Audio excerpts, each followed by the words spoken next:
Hey, what up, guys? I love retro video games. I used to have a pretty impressive collection of both modern and retro games, and this year has not been the greatest for me. I've had a lot of personal issues that I've had to deal with, both being unemployed and other issues, and I ended up downsizing my game collection a lot. I used to have like a lot of really great games, and I've slowly been trying to recover some of these games here and there. I've traded some games, got some other ones that I've wanted, but now everything's starting to look like it's going to be turning for the better. I ended up landing a dream job, and with that, I am now thinking I'm ready to, well, almost ready to start rebuilding my game collection. I have a bunch of things that I still need to take care of before I can do what I want to do to rebuild it. This is going to be kind of the start, or at least the prologue to a series that I have planned, that I've been kind of tossing around the idea of for the last couple of months. I originally wanted to call it the Retro Restoration, but then it's brought to my attention that that would end up sounding like I'm restoring a bunch of old stuff, which I'm not really. So I'm gonna be calling this the Retro Game Recovery instead, because I am wanting to rebuild my old game collection, build it up but be on a budget. So a lot of like the Holy Grail games would be nice to have. I do have one that I'm staring at right now, well, a couple already, that being Wild Arms 5 and Xenosaga Episode 3. But I want to build up my game collection with a lot of cheaper games, a lot of great games. I actually have some pickups here that I want to share with you guys that I got from my local game store, Next Level Games, here in Everett, Washington. So, yeah, I guess that pretty much sums up what I have planned. Now, I'll be doing like game hunting at all of my favorite game stores. Definitely be hitting up Seattle, because they have a really great retro game scene down there.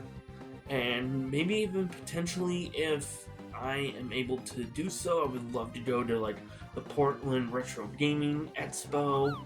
I'm kind of tossing around the idea of going to the Southeast Game Exchange next summer, or SoCal Gaming Expo. I have a huge wish list on the GameEye app that I use to categorize all my video game collection and other like consoles and some other collectibles that are in their database. So I'm going to be going off of that for this collecting series, and I'm going to be focusing primarily on games that are worth like 40 to 50 and under.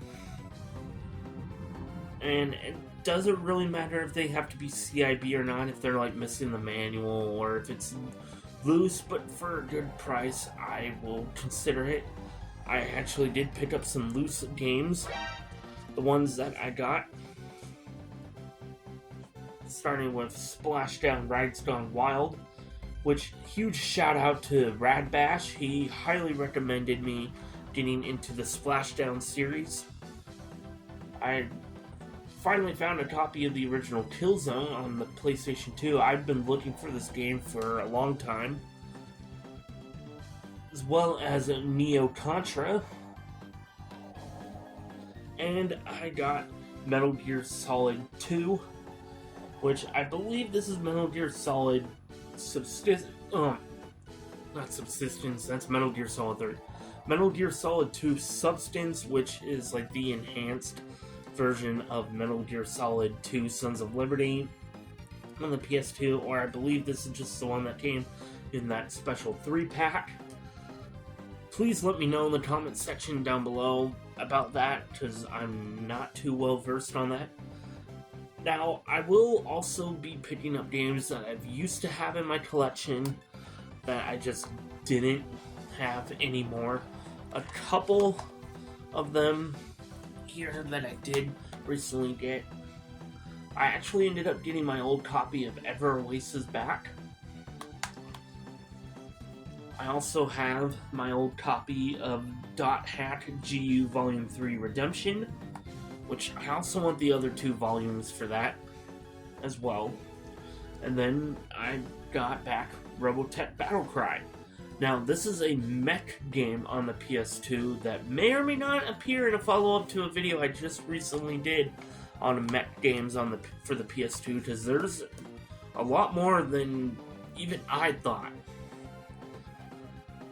Now, as for games that are new to my collection, I did pick up Guilty Gear Accent Core, or Guilty Gear XX Accent Core. Now, this is the only game, other than those loose PS2 games, that isn't CIB. This is missing the manual. Honestly, I could probably find the manual for a few bucks if I'm lucky. I also picked up Red Faction 2. Now, Next Level did have the original Red Faction, but it's greatest hits. And that's another thing. I am not really have any desire for anything greatest hits. The only greatest hits game I might consider picking up is the original Rayman on the PS1, because the Black Label copy is primarily in a long box. I'm not a big fan of the long boxes for PS1. And there is a very rare and expensive jewel case variant of the Black Label for Rayman, so the most common one is definitely the greatest hits for that.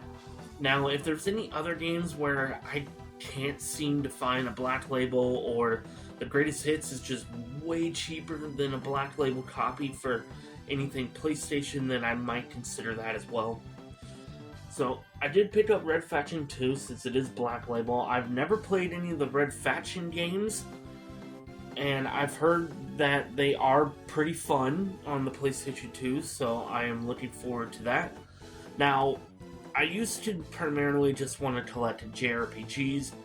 I'm now trying once again to expand my horizons, and with that, I did pick up Wipeout 2048 on the PlayStation Vita. I played a little bit of this last night, and I did win my first race. I do also have Wipeout Fusion on the PlayStation 2, which I have right here, and I did show that off in a recent pickups video, I believe. So I do have another Wipeout game. I might go for the full Wipeout set on PlayStation 2. Not PlayStation 2, but just PlayStation in general. Yeah, I don't know why I said PlayStation 2. I think Wipeout Fusion is the only one on the PS2. Also, and lastly, I did get a copy of Monster Hunter Stories on the 3DS. Really happy to have this. Surprisingly, Next Level ended up getting a huge 3DS trade, and this was on the cheaper end of those 3DS games, so I ended up getting this for like 20 bucks, 25 bucks, in really nice condition. I do technically have it digitally downloaded on my 3DS, and I've already started playing it, but I wanted it physically. I love the Monster Hunter series. Wilds is like currently my game of the year for 2025, but if I do end up getting Clair Obscure or Digimon Story Time Stranger, that could potentially knock it off its pedestal. But yeah, this I feel like is a great start to rebuilding my game collection. I am definitely going to be focusing a lot on PlayStation 2. It is my favorite console of all time, so do bear with me. I will be picking up more than just PS2 games, more than just the consoles that I primarily collect for right now, and I'm hopefully will be able to stick to buying these games on a budget. I'm going to try my best. So with that, I'm Mecha Otaku Gamer. I will see you guys in the next video. Also, please don't forget to comment, like, and subscribe. I am less than 20 subs away from 800. Woohoo! And then it'll be onward to 1,000 subs. Hopefully I can hit 1,000 subs before my next birthday, which is going to be in February of next year. So let's try and do that. I will see you guys in the next video. Peace out.